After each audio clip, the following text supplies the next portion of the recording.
ನಮಸ್ಕಾರ. Public express ನ್ಯೂಸ್ಗೆ ಸ್ವಾಗತ. ನಾನು ಸುಚಿತ್ರ. ಮೊದಲಿಗೆ ಹೆಡ್ಲೈನ್ಸ್.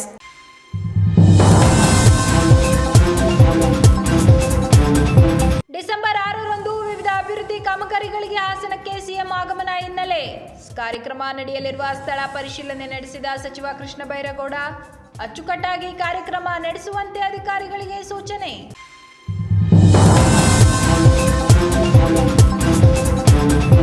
ಶಾಲಾ ಕೊಠಡಿಗೆ ಬೆಂಕಿ ಇಟ್ಟು ವಿಕೃತಿ ಮೆರೆದ ಕಿಡಿಗೇಡಿಗಳು. ಶಾಲೆಯ ಪೀಠೋಪಕರಣಗಳು ಹಾಗೂ ಆಟೋಪಕರಣಗಳು ಬೆಂಕಿಗೆ ಆಹುತಿ. ಅರಸೀಕೆರೆ ನಗರ ಪೊಲೀಸ್ ಠಾಣೆಯಲ್ಲಿ ದೂರು ದಾಖಲು.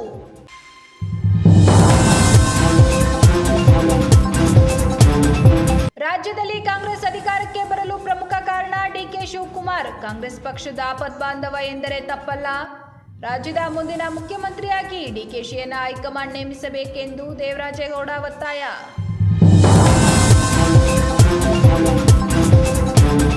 ಹಾಸನ ನಗರದ ವಿವಿಧ ಅಭಿವೃದ್ಧಿ ಕಾರ್ಯಗಳಿಗೆ ಚಾಲನೆ ನೀಡಲು ಡಿಸೆಂಬರ್ 6ರಂದು ಸಿಎಂ ಆಗಮನ ಹಿನ್ನೆಲೆ ಮುನ್ನೆಚ್ಚರಿಕೆ ಕ್ರಮವಾಗಿ ಉಸ್ತುವಾರಿ ಸಚಿವ ಕೃಷ್ಣ ಬೈರೇಗೌಡ ನಗರದ ಸರ್ಕಾರಿ ಇಂಜಿನಿಯರಿಂಗ್ ಕಾಲೇಜು ಆವರಣದಲ್ಲಿ ಪರಿಶೀಲನೆ ನಡೆಸಿದರು.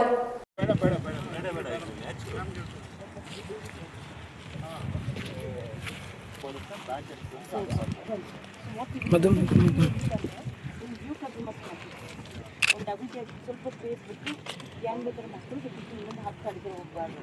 ಜಾಸ್ತಿ ಮಂಡಿ ಮಾಡ್ತಿದ್ದೀರಾ ಸರ್? ಈಗ ಸೆಂಟ್ರಲ್ಲಿ ಒಂದು ಆ ಕಡೆಗೆ ಹೋಗ್ಲಿಕ್ಕೆ ಇಲ್ಲಿಂದಾನೆ ಒಂದು ದೊಡ್ಡ ಥರೋಫೇರ್ ಕೊಡ್ತಾರೆ. ಇಲ್ಲಿ ಬಂದರೆ ಈ ಕಡೆಯಿಂದ ಆ ಕಡೆಗೆ ಹೋಗ್ಬೇಕು ಮಾಡೋಕ್ಕೆ ಮಧ್ಯದಲ್ಲಿ ಒಂದು ಗೊತ್ತಿಲ್ಲ, ಬ್ಯಾರಿಕೇಡಿಂಗ್ ಕ್ರಾಸ್ ಆಗಿ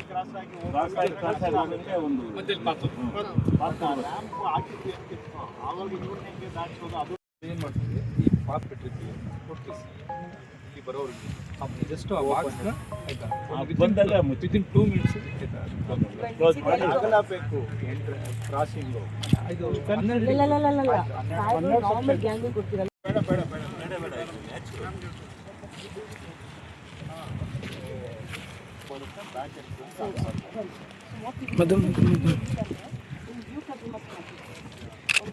ಸ್ವಲ್ಪ ಸ್ಪೇಸ್ ಬಿಟ್ಟು ಗ್ಯಾಂಗ್ ಬೇಕಾದ್ರೆ ಮಕ್ಕಳು ಬಿಟ್ಟು ಇನ್ನೊಂದು 10 ಅಡಿಗೆ ಹೋಗಬಾರ್ದು.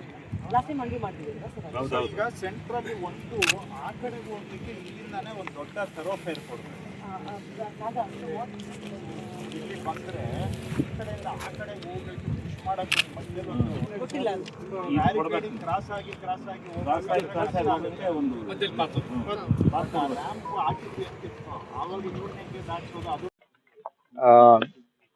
ಹಾಸನ ಜಿಲ್ಲೆಯಲ್ಲಿ ಡಿಸೆಂಬರ್ 6ನೇ ತಾರೀಕು ನಾವು ಮಾನ್ಯ ಮುಖ್ಯಮಂತ್ರಿಗಳು ಮತ್ತು ಉಪಮುಖ್ಯಮಂತ್ರಿಗಳ ನೇತೃತ್ವದಲ್ಲಿ ಕಾರ್ಯಕ್ರಮವನ್ನು ಹಮ್ಮಿಕೊಂಡಿದ್ದೇವೆ.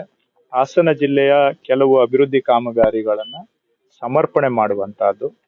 ಅದರಲ್ಲಿ ಮುಖ್ಯವಾಗಿ Hassan institute of management studies ಏನಿದೆ, ಅದರಲ್ಲಿ ಸುಮಾರು ಈಗ ಇತ್ತೀಚೆಗೆ ನಾವು ಒಂದು 55 ಕೋಟಿ ರೂಪಾಯಿ ಅದನ್ನ ಹಿಮ್ಸ್ನ ಸೂಪರ್ ಸ್ಪೆಷಾಲಿಟಿ ಹಾಸ್ಪಿಟಲ್ ಅನ್ನ ಕಾರ್ಯರೂಪಕ್ಕೆ ತರೋದಕ್ಕೆ ಒಂದು 55 ಕೋಟಿ ರೂಪಾಯಿಯನ್ನ ನಾವು ಮಂಜೂರಾತಿ ಮಾಡಿಕೊಟ್ಟಿದ್ದೇವೆ.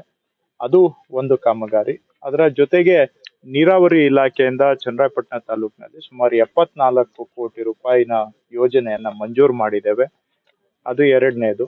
3ನೇದು ಕಂದಾಯ ಇಲಾಖೆಯಿಂದ ಹಾಸನದಲ್ಲಿ ಏನು ತಾಲೂಕು ಕಚೇರಿ ಬಹಳ ವರ್ಷಗಳಿಂದ ನೆನಗುದಿಗೆ ಬಿದ್ದಿದ್ದನ್ನ ಈಗ ಸಂಪೂರ್ಣಗೊಳಿಸಿದ್ದೇವೆ.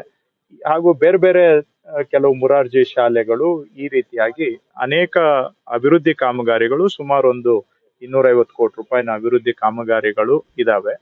ಅದರ ಜೊತೆಗೆ ಮುಖ್ಯವಾಗಿ ಕಂದಾಯ ಇಲಾಖೆಯಿಂದ ಸರ್ಕಾರಿ ಜಮೀನು ರೈತರಿಗೆ ದಶಕಗಳ ಹಿಂದೆ 10 ವರ್ಷಗಳ ಹಿಂದೆ ಮಂಜೂರಾಗಿದ್ದು, ಇಲ್ಲಿಯವರೆಗೂ ಅವರಿಗೆ ಪಕ್ಕಾ ಪೋಡಿ ಆಗದೆ, ಪಕ್ಕಾ ದಾಖಲೆಗಳಾಗದೆ ಅವರು ಜನ ಕಚೇರಿಯಿಂದ ಕಚೇರಿಗೆ ಅಲೆಯುವಂತಹದ್ದು ವ್ಯವಸ್ಥೆ ಇತ್ತು.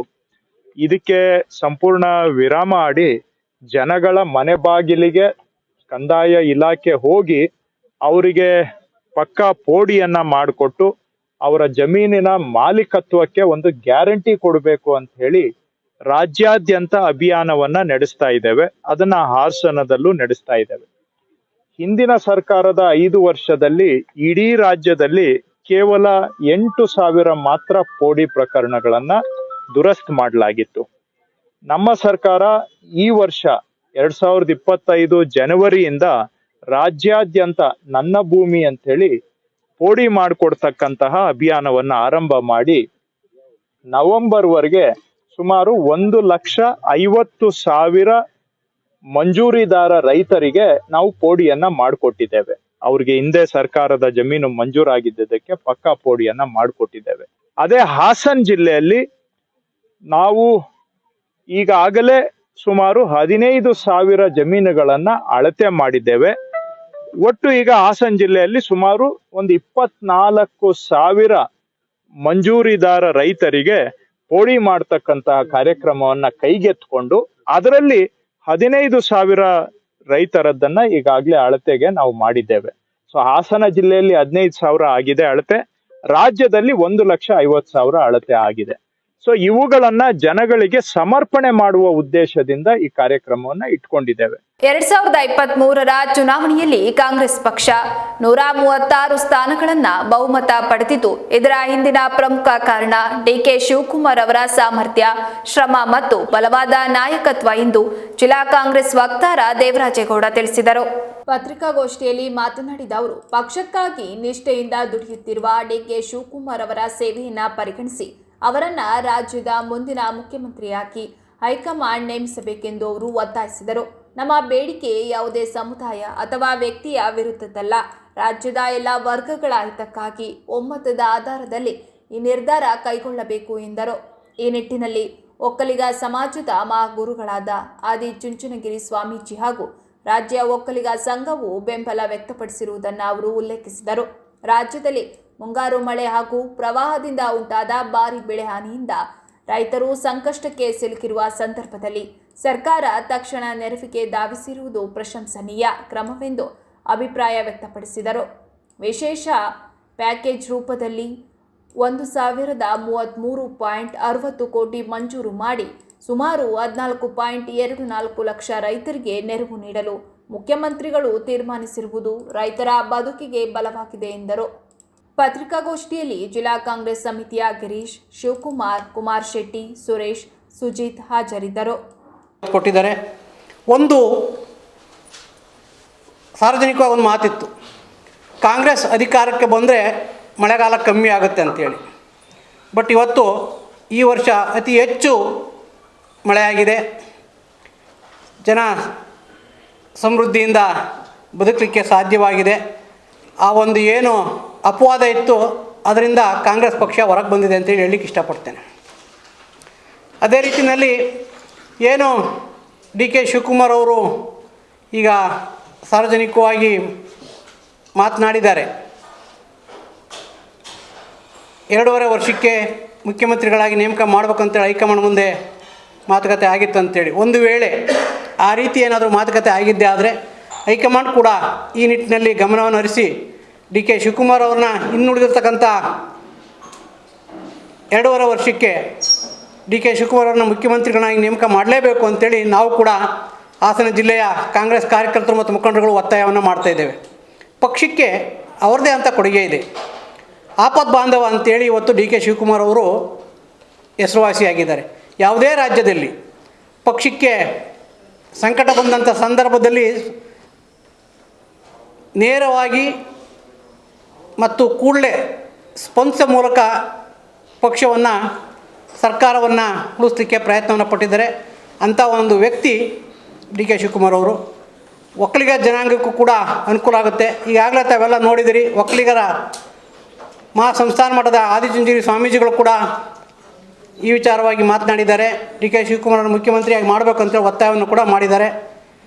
ಅದೇ ರೀತಿ ಉಳಿಕೆ ಸಚಿವ ಸ್ವಾಮೀಜಿಗಳು ಕೂಡ ಒತ್ತಾಯವನ್ನು ಮಾಡಿದ್ದಾರೆ. ಅದರ ಜೊತೆಗೆ ಒಕ್ಕಲಿಗರ ಸಂಘ, ರಾಜ್ಯ ಒಕ್ಕಲಿಗರ ಸಂಘ ಕೂಡ ಒತ್ತಾಯವನ್ನು ಮಾಡಿದೆ. ನಾವು ಯಾವುದೇ ಒಂದು ಸಮುದಾಯವನ್ನು ವಿರೋಧ ಮಾಡ್ತಾ ಇಲ್ಲ. ಈಗಾಗಲೇ ಇರ್ತಕ್ಕಂಥ ಮುಖ್ಯಮಂತ್ರಿಗಳನ್ನು ಕೂಡ ನಾವು ವಿರೋಧಿಸ್ತಾ ಇಲ್ಲ. ಮುಖ್ಯಮಂತ್ರಿಗಳ ಕಾರ್ಯವೈಖರಿಯನ್ನು ಕೂಡ ನಾವು ಶ್ಲಾಘಿಸ್ತಾ ಅವರ ದಕ್ಷ ಆಡಳಿತವನ್ನು ಕೂಡ ನಾವು ಮೆಚ್ಚಿಕೊಂಡು ಡಿ ಕೆ ಶಿವಕುಮಾರ್ ಅವರ ಸಂಘಟನೆ, ಅವರ ಚತುರತೆ, ಪಕ್ಷಕ್ಕೆ ಪ್ರಾಮಾಣಿಕವಾಗಿ ದುಡಿದತಕ್ಕಂಥದ್ದು ಅವರ ಸೇವೆ ಇವೆಲ್ಲವನ್ನು ಪರಿಗಣಿಸೋ ಮೂಲಕ ಅವರನ್ನು ಮುಖ್ಯಮಂತ್ರಿಯನ್ನಾಗಿ ಮಾಡಬೇಕು ಅಂತೇಳಿ ನಾವು ಕೇಳ್ಕೊತಾ ಇದ್ದೀವಿ. ಕಿಡಿಗೇಡಿಗಳು ಕಿಟಕಿ ರಂಧ್ರದ ಮೂಲಕ ಶಾಲಾ ಕೊಠಡಿಗೆ ಬೆಂಕಿ ಇಟ್ಟು ವಿಕೃತಿ ಮೆರೆದಿರುವ ಘಟನೆ ಅರಸೀಕೆರೆ ನಗರದಲ್ಲಿ ನಡೆದಿದೆ. ಕಿಡಿಗೇಡಿಗಳು ಕಿಟಕಿ ರಂಧ್ರದ ಮೂಲಕ ಶಾಲಾ ಕೊಠಡಿಗೆ ಬೆಂಕಿ ಇಟ್ಟು ವಿಕೃತಿ ಮೆರೆದಿರುವ ಘಟನೆ ಅರಸೀಕೆರೆ ನಗರದಲ್ಲಿ ನಡೆದಿದೆ. ಸರ್ಕಾರಿ ಹಳ್ಳಿಯ ಹಿರಿಯ ಮಾಧ್ಯಮಿಕ ಪಾಠಶಾಲೆಯ 5ನೇ ತರಗತಿಯ ಕೊಠಡಿಗೆ ಬೆಂಕಿ ಇಟ್ಟಿದ್ದು ಪರಿಣಾಮ ಶಾಲೆಯ ಪೀಠೋಪಕರಣಗಳು ಹಾಗೂ ಆಟೋಪಕರಣಗಳು ಬೆಂಕಿಗೆ ಆಹುತಿಯಾಗಿದ್ದು, ಈ ಸಂಬಂಧ ನಗರ ಪೊಲೀಸ್ ಠಾಣೆಯಲ್ಲಿ ದೂರು ದಾಖಲಾಗಿದೆ. ಸ್ಥಳಕ್ಕೆ ಭೇಟಿ ನೀಡಿದ ಕ್ಷೇತ್ರ ಶಿಕ್ಷಣಾಧಿಕಾರಿ ಮೋಹನ್ ಕುಮಾರ್ ಪರಿಶೀಲನೆ ನಡೆಸಿ ನಂತರ ಸುದ್ದಿಗಾರರೊಂದಿಗೆ ಮಾತನಾಡಿದ ಅವರು, ಶತಮಾನದ ಇತಿಹಾಸವಿರುವ ಈ ಸರ್ಕಾರಿ ಹಿರಿಯ ಪ್ರಾಥಮಿಕ ಪಾಠಶಾಲೆ ಇತ್ತೀಚಿನ ವರ್ಷಗಳಲ್ಲಿ ಕಿಡಿಗೇಡಿಗಳ ಕೆಂಗಣ್ಣಿಗೆ ಗುರಿಯಾಗಿದೆ. ಪದೇ ಪದೇ ಶಾಲೆಗೆ ಸಂಬಂಧಿಸಿದ ಆಸ್ತಿ ಪಾಸ್ತಿ ನಷ್ಟವಾಗುತ್ತಿದ್ದು, ಇದನ್ನು ತಡೆಯುವ ನಿಟ್ಟಿನಲ್ಲಿ ಅಳವಡಿಸಲಾಗಿದ್ದ ಸಿಸಿಟಿವಿ ಕ್ಯಾಮೆರಾಗಳು, ವಿದ್ಯುತ್ ದೀಪಗಳು ಸಹ ಕಿಡಿಗೇಡಿಗಳು ಒಡೆದು ಧ್ವಂಸ ಮಾಡಿದ್ದು, ಇದರಿಂದ ವಿದ್ಯಾರ್ಥಿಗಳ ವಿದ್ಯಾಭ್ಯಾಸದ ಮೇಲೆ ವ್ಯತಿರಿಕ್ತ ಪರಿಣಾಮ ಬೀರುತ್ತಿದೆ ಎಂದು ಅಸಮಾಧಾನ ವ್ಯಕ್ತಪಡಿಸಿದರು. ಪದೇ ಪದೇ ಕಿಡಿಗೇಡಿಗಳಿಂದ ಸಂಭವಿಸುತ್ತಿರುವ ಈ ರೀತಿಯ ದುಷ್ಕೃತ್ಯಗಳಿಂದ ಶಾಲೆಯ ಬೋಧಕ ಬೋಧಕೇತರ ಸಿಬ್ಬಂದಿಗಳು ಸೇರಿದಂತೆ ಪೋಷಕರ ಆತಂಕಕ್ಕೆ ಕಾರಣವಾಗಿದೆ. ಈ ಎಲ್ಲ ಕಾರಣಗಳಿಂದ ವಿದ್ಯಾರ್ಥಿಗಳ ವಿದ್ಯಾಭ್ಯಾಸದ ಮೇಲೆ ಪರಿಣಾಮ ಬೀರುತ್ತಿದ್ದು, ಕಿಡಿಗೇಡಿಗಳ ದುಷ್ಕೃತ್ಯವನ್ನ ತಡೆಯುವ ನಿಟ್ಟಿನಲ್ಲಿ ಪೊಲೀಸ್ ಇಲಾಖೆ ವಿಶೇಷ ಗಮನ ಹರಿಸಬೇಕೆಂದು ಮನವಿ ಮಾಡಿದರು. ಶಾಲೆಯ ಸುತ್ತಮುತ್ತ ಇರುವ ಬಡಾವಣೆಯ ಜನತೆಯೊಂದಿಗೂ ಸಹ ಸಭೆ ನಡೆಸಿ ಅಗತ್ಯ ಕ್ರಮ ಕೈಗೊಳ್ಳುವ ನಿಟ್ಟಿನಲ್ಲಿ ಶಿಕ್ಷಣ ಇಲಾಖೆ ಕೂಡ ಮುಂದಾಗಲಿದೆ ಎಂದು ಇದೇ ಸಂದರ್ಭದಲ್ಲಿ ತಿಳಿಸಿದರು. ಪ್ರಾಥಮಿಕ ಶಾಲೆ ಓಲ್ಡ್ ಮಿಡ್ಲ್ ಸ್ಕೂಲ್ ಗ್ರೌಂಡ್ನಲ್ಲಿ ನಿನ್ನೆ ಸಂಜೆ 8ರಿಂದ 8:30 ಸಮಯದಲ್ಲಿ ಯಾರೋ ಕಿಡಿಗೇಡಿಗಳು 5ನೇ ತರಗತಿ ಕೊಠಡಿಯಲ್ಲಿ ಒಂದು ಕಿಟಕಿಯ ಸಣ್ಣ ರಂಧ್ರದ ಮೂಲಕ ಪ್ಲಾಸ್ಟಿಕ್ ತ್ಯಾಜ್ಯಕ್ಕೆ ಬೆಂಕಿಯನ್ನು ಹಾಕೊಂಡು ಅದನ್ನು ಒಳಗಡೆ ತೋರಿಸೋದ್ರ ಮೂಲಕ ಶಾಲಾ ಕೊಠಡಿಗೆ ಬೆಂಕಿಯನ್ನು ನುಗ್ಗಿಸಿದ್ದಾರೆ. ಅಂತಹ ಸಂದರ್ಭದಲ್ಲಿ ಶಾಲಾ ಕೊಠಡಿಯಲ್ಲಿದ್ದಂತಹ ಎಲ್ಲ ಪಾಠೋಪಕರಣಗಳಿಗೆ ಮಕ್ಕಳು ಸಿದ್ಧಪಡಿಸಿದಂಥ ಪಾಠೋಪಕರಣಕ್ಕೆಲ್ಲ ಬೆಂಕಿ ತಗಲಿ ಅದರ ಮೂಲಕ ಕೆಲವು ಡೆಸ್ಕ್ಗಳು ಪೀಠೋಪಕರಣಗಳು ಸಹ ಹಾಳಾಗಿದ್ದಾವೆ. ಒಂದು ಗೋದ್ರೇಜ್ ಬೀರ್ನಲ್ಲಿ ಇಟ್ಟಿದ್ದಂತಹ ಎಲ್ಲ ಏನು ಪಾಠೋಪಕರಣಗಳು ಅವೆಲ್ಲ ಹಾಳಾಗೋಗಿದ್ದಾವೆ. ಈ ದಿಶೆಯಲ್ಲಿ ಭೇಟಿ ನೀಡಿದಾಗಲೇ ಅದಕ್ಕೆ ಸಂಬಂಧಪಟ್ಟಂಥ ಪೊಲೀಸ್ ಇಲಾಖೆಗೆ ದೂರನ್ನು ಸಲ್ಲಿಸಲಾಗಿದೆ. FIR ಅನ್ನು ಮಾಡಿ ಜಾಗೃತಿ ಬಗ್ಗೆ ಅವರು ಸಹ ಪರಿಶೀಲನೆ ಕಂಡುಹಿಡಿಯೋದ್ರ ಬಗ್ಗೆ ಅವರು ಸಹ ತಿಳಿಸಿದ್ದಾರೆ. ಕಳೆದ ಒಂದು ವಾರದಿಂದ ಸಹ ಪೋಷಕರು ಎಲ್ಲ STM ಸಭೆಯನ್ನು ಮಾಡಿ ಶಾಲಾ ಅಭಿವೃದ್ಧಿ ಸಮಿತಿ ಎಲ್ಲ ಮಕ್ಕಳಿಗೂ ಸಹ ಪೋಷಕರಿಗೂ ಸಹ ತಿಳಿಸಲಾಗಿದೆ. ಆದಾಗ್ಯೂ ಸಹ ಈ ಭಾಗದಲ್ಲಿ ಈಗ ಈ ಘಟನೆಗಳು 15ಕ್ಕೆ ಮತ್ತು ತಿಂಗಳಿಗೊಂದ್ಸತಿ ಸಣ್ಣ ಸಣ್ಣ ಘಟನೆಗಳು ನಡೀತಾ ಇರೋದ್ರಿಂದ ಮಕ್ಕಳ ಶೈಕ್ಷಣಿಕ ವಾತಾವರಣಕ್ಕೆ ಧಕ್ಕೆ ಉಂಟಾಗ್ತಿದೆ. ಈ ದಿಸೆಯಲ್ಲಿ ನಾವು ಮಾನ್ಯ ಪೊಲೀಸ್ ಇಲಾಖೆಗೂ ಸಹ ಕೋರ್ಕೊಳ್ತಾ ಇದ್ದೀವಿ. ಈ ಸುತ್ತಮುತ್ತ ಭಾಗದ ಏರಿಯಾಗಳಲ್ಲಿ ಒಂದು ಜಾಗೃತಿ ಮೂಡಿಸುವಂತಹ ಕಾರ್ಯಕ್ರಮವನ್ನು ಸಮನ್ವಯ ಕಾರ್ಯಕ್ರಮವನ್ನು ಆಯೋಜಿಸ್ಕೋಬೇಕು ಅಂತ ಸಹ ನಾವು ಅವರಲ್ಲೂ ಸಹ ಕೋರ್ಕೊಳ್ತಾ ಇದ್ದೀವಿ. ಇದು ಒಂದು ಕೊಠಡಿ ಇವತ್ತಾಗಿದೆ. ಸಣ್ಣ ಪುಟ್ಟ ಘಟನೆ ಅವಾಗ ಆಗ್ತಿದೆ. CC ಕ್ಯಾಮ್ರಾ ಅಳವಡಿಸಲಾಗಿದೆ. CC ಕ್ಯಾಮ್ರಾನು ಸಹ ಹೊಡೆದಾಕಿದ್ದಾರೆ. ಈ ಲೈಟಿಂಗ್ ವ್ಯವಸ್ಥೆ ಇತ್ತು, ಲೈಟಿಂಗ್ ವ್ಯವಸ್ಥೆನೂ ಹಾಳು ಮಾಡಿದ್ದಾರೆ. ಪ್ರತಿದಿನ ಮಕ್ಕಳು ಅಥವಾ ದೊಡ್ಡವರು ಸೀನಿಯರ್ಸು ಯಾರು ಮಾಡ್ತಿದ್ದಾರೆ ಅನ್ನೋದ್ರ ಬಗ್ಗೆ ಸ್ಪಷ್ಟತೆ ಇಲ್ಲ. ಅದನ್ನು ಸ್ವಲ್ಪ ಪರಿಶೀಲಿಸ್ಕೊಡ್ಬೇಕು ಅಂತ ಸಹ ನಾವು ಪೊಲೀಸರಿಗೆ ಈ ವಿಷಯವನ್ನು ನಾವು ಗಮನಕ್ಕೆ ತರ್ತಾ ಇದ್ದೀವಿ. 2025-26ನೇ ಶೈಕ್ಷಣಿಕ ಸಾಲಿನ ರಾಜ್ಯ ಮಟ್ಟದ ಬಾಲ್ ಬ್ಯಾಡ್ಮಿಂಟನ್ ಕ್ರೀಡಾ ಸ್ಪರ್ಧೆಗಳು ಡಿಸೆಂಬರ್ 3, 4 ಮತ್ತು 5ರಂದು ಹಾಸನದ HKS ಕಾಲೇಜು ಮೈದಾನದಲ್ಲಿ ನಡೆಯಲಿದೆ ಎಂದು ಗಂಗಾಧರ್ ತಿಳಿಸಿದರು. ಪತ್ರಿಕಾಗೋಷ್ಠಿಯಲ್ಲಿ ಮಾತನಾಡಿದ ಅವರು, ರಾಜ್ಯದ 33 ಶೈಕ್ಷಣಿಕ ಜಿಲ್ಲೆಗಳ ಶ್ರೇಷ್ಠ ಕ್ರೀಡಾಪಟುಗಳು ಸ್ಪರ್ಧೆಗೆ ಭಾಗವಹಿಸಲು ಆಗಮಿಸುತ್ತಿದ್ದು, ಇದರ ಪೂರ್ವಭಾವಿ ಸಿದ್ಧತೆಗಳು ಜೋರಾಗಿ ನಡೆಯುತ್ತಿವೆ ಎಂದರು. ಸಮಾರಂಭದ ಉದ್ಘಾಟನೆ ಡಿಸೆಂಬರ್ 4ರಂದು ಬೆಳಗ್ಗೆ 10 ಗಂಟೆಗೆ ಜರುಗಲಿದೆ. ಕಾರ್ಯಕ್ರಮವನ್ನು ಕೃಷ್ಣ ಬೈರೇಗೌಡರು ಉದ್ಘಾಟಿಸಲಿದ್ದಾರೆ ಎಂದರು. ಕಾರ್ಯಕ್ರಮದ ಅಧ್ಯಕ್ಷತೆಯನ್ನ ಹಾಸನ ವಿಧಾನಸಭಾ ಕ್ಷೇತ್ರದ ಶಾಸಕರಾದ HP ಸ್ವರೂಪ್ ಪ್ರಕಾಶ್ ಅವರು ನಿರ್ವಹಿಸಲಿದ್ದಾರೆ. ಕ್ರೀಡಾ ಧ್ವಜಾರೋಹಣವನ್ನು HKS ಸಮೂಹ ಶಿಕ್ಷಣ ಸಂಸ್ಥೆಗಳ ಪ್ರಧಾನ ಕಾರ್ಯದರ್ಶಿ ಹಾಗೂ ಬೇಲೂರು ಶಾಸಕರಾದ ಹುಲ್ಲಹಳ್ಳಿ ಸುರೇಶ್ ರವರು ನೆರವೇರಿಸಲಿದ್ದಾರೆ. ಮುಖ್ಯ ಅತಿಥಿಗಳಾಗಿ ಶ್ರೇಯಸ್ ಎಂ ಪಟೇಲ್ ರವರು ಭಾಗವಹಿಸಲಿದ್ದಾರೆ ಎಂದು ಮಾಹಿತಿ ನೀಡಿದರು.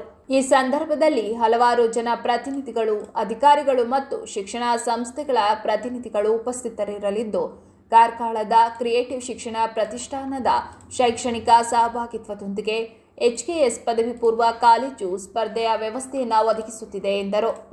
ಪತ್ರಿಕಾಗೋಷ್ಠಿಯಲ್ಲಿ ಕ್ರಿಯೇಟಿವ್ ಶಿಕ್ಷಣ ಪ್ರತಿಷ್ಠಾನದ ಸಹ ಸಂಸ್ಥಾಪಕ Shri Vimal Raj G, HKS PU ಕಾಲೇಜಿನ ಪ್ರಾಂಶುಪಾಲರಾದ ಪ್ರವೀಣ್ ಗೆ ಹಾಗೂ ಕೃಷ್ಣಮೂರ್ತಿ ಹಾಗೂ ಇತರರು ಉಪಸ್ಥಿತರಿದ್ದರು.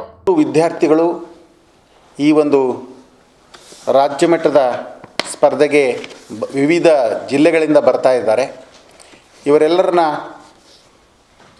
ಉಳಿಸ್ಲಿಕ್ಕೆ ನಾವು ಬಾಲಕಿಯರನ್ನು HKS ಒಂದು ಕಾಲೇಜಿನ ಕಾಂಪೌಂಡಲ್ಲೇ ಅಲ್ಲಿರ್ತಕ್ಕಂಥ ಹಾಸ್ಟೆಲ್ನಲ್ಲಿ ವ್ಯವಸ್ಥೆಯನ್ನು ಮಾಡಿಕೊಂಡಿದ್ದೇವೆ. ಉಳಿದಂತೆ ಮಾಸ್ಟರ್ ಕಾಲೇಜು ಮತ್ತು ಉಳಿದ ಹೆಚ್ಚುವರಿಯಾಗಿ ಬಂದರೆ ಬೇರೆ ಕಡೆ ಅವರಿಗೆ ಉಳಿತಕ್ಕಂತಹ ಒಂದು ಸೌಕರ್ಯವನ್ನು ಕಲ್ಪಿಸಿಕೊಡಲಿದ್ದೇವೆ. ಸರ್ಕಾರದಿಂದ ಸುಮಾರು 85,000 ಅನುದಾನ ಬರುತ್ತೆ. ಉಳಿದಂತೆ ನಮ್ಮ ಏನು ಕ್ರಿಯೇಟಿವ್ ಶಿಕ್ಷಣ ಪ್ರತಿಷ್ಠಾನ ಇದೆ, ಅವರು ಈ ಖರ್ಚು ವೆಚ್ಚಗಳನ್ನು ವಹಿಸ್ಕೊಳ್ಳಿಕ್ಕೆ ನಾವು ಅವರನ್ನು ಕೋರಿಕೊಂಡಿದ್ದೇವೆ. ಅವರು ಅದನ್ನು ನಿಭಾಯಿಸ್ತಾರೆ. ಸಂಪೂರ್ಣ ಹಣವನ್ನು ಅವರಿಗೆ ಅದನ್ನು ಟ್ರಾನ್ಸ್ಫರ್ ಮಾಡ್ತೇವೆ. ಈ ಕಾರ್ಯಕ್ರಮದಲ್ಲಿ 33 ಶೈಕ್ಷಣಿಕ ಜಿಲ್ಲೆಗಳಿಂದ ಆಯ್ಕೆಯಾದ ಕ್ರೀಡಾಪಟುಗಳು ನಮ್ಮ ಸ್ಪರ್ಧೆಗೆ ಆಗಮಿಸುತ್ತಾರೆ. ಈ ಸಂಬಂಧ ನಾವು ಸಂಪೂರ್ಣ ಸಿದ್ಧತೆಗಳನ್ನು ಮಾಡಿಕೊಂಡಿದ್ದೇವೆ. ಉದ್ಘಾಟನೆ ಸಮಾರಂಭಕ್ಕೆ ಶ್ರೀ ಕೃಷ್ಣ ಬೈರೇಗೌಡರು, ಹಾಸನ ಜಿಲ್ಲಾ ಉಸ್ತುವಾರಿ ಸಚಿವರು ಅವರು ಬರ್ತಾ ಇದ್ದಾರೆ.